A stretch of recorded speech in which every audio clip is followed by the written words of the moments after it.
Assalamualaikum warahmatullahi wabarakatuh. Para sahabat yang kami cintai, pada kesempatan kali ini kami akan memberikan sebuah kisah yang sangat luar biasa, yang sangat menginspirasi kepada kita semuanya dan menjadikan contoh kepada kita dalam kehidupan sehari-hari.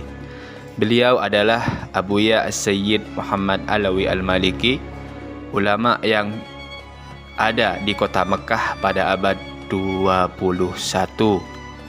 Beliau adalah seorang ulama Ahlus Sunnah wal Jamaah, ulama yang luar biasa, ulama yang sangat alim, ulama yang zuhud, ulama yang wara', ulama yang kaya raya, ulama yang mirip jasadnya dan mirip semuanya dengan datuknya Rasulullah Shallallahu Alaihi Wasallam.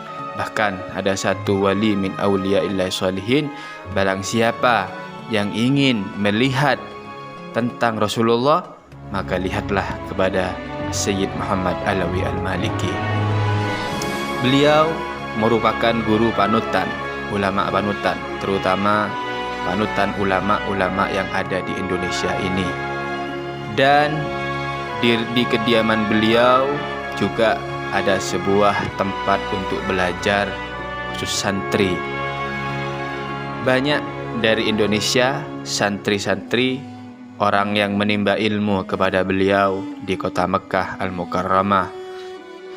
Sebuah karomah yang luar biasa sering terjadi kepada beliau yang disaksikan oleh murid-muridnya. Setiap hari, bahkan setiap detik, beliau itu menunjukkan karomahnya kepada murid-muridnya. Hal ini karena beliau merupakan adalah orang ulama pilihan Allah Subhanahu wa Ta'ala. Suatu hari ada santri baru yang mengaji kepada beliau. Suatu waktu santri ini dipanggil oleh beliau ke kamar pribadinya untuk memijit beliau. Seorang santri ini karena masih baru, masih lugu, tidak sepenuhnya mengetahui tentang Abuya Sayyid Muhammad Alawi Al-Maliki. Suatu waktu santri itu memijit beliau dan seketika itu beliau tertidur dengan pulasnya, dan sampai pulasnya beliau terdengar suara ngorok daripada lisan beliau yang mulia. Sang santri ini bergumam di dalam hatinya, kok ada seorang ulama, seorang wali yang badannya gede, perutnya besar, tidur dengan pakai ngorok. Kok ada ulama seperti itu?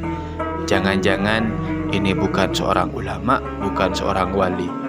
Spontan pada saat itu Abuya Sayyid Muhammad Alawi Al-Maliki bangun dan berkata kepada santri baru itu, dan beliau berkata, semua yang ada dalam badan saya ini adalah ilmu, dan semua yang ada di dalam badanku ini berzikir kepada Allah Subhanahu wa Ta'ala.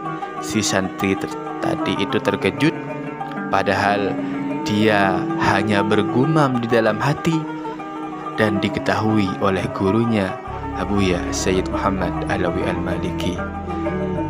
Ini merupakan sebuah karomah yang luar biasa, karomah yang dimiliki oleh orang-orang yang istiqomah.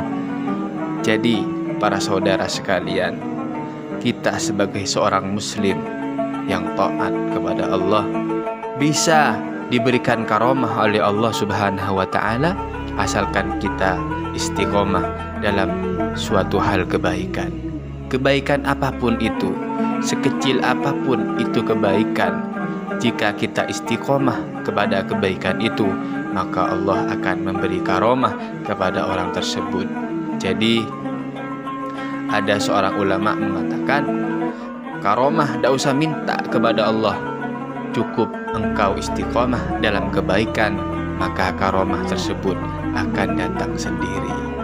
kita sebagai umat Islam harus bersyukur kepada Allah, dan semoga kita sama Allah Subhanahu wa taala diberikan kesehatan, diberikan keistiqomahan, sehingga suatu waktu kita dalam keadaan terpepet di dunia ini kita diberi karomah yang luar biasa oleh Allah Subhanahu wa taala. Wassalamualaikum warahmatullahi wabarakatuh.